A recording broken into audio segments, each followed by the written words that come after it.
పశ్చిమ గోదావరి జిల్లా పోడూరు మండలం కొమ్ముచిక్కాల నివాసం నుండి మాజీ మంత్రి విత్తాన సత్యనారాయణ కార్యకర్తలతో భారీ ర్యాలీ నిర్వహించారు. అనంతరం నామినేషన్ వేసేందుకు బయలుదేరారు.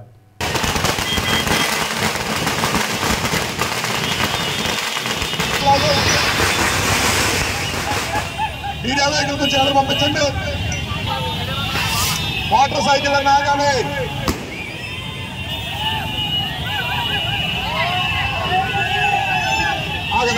బాబు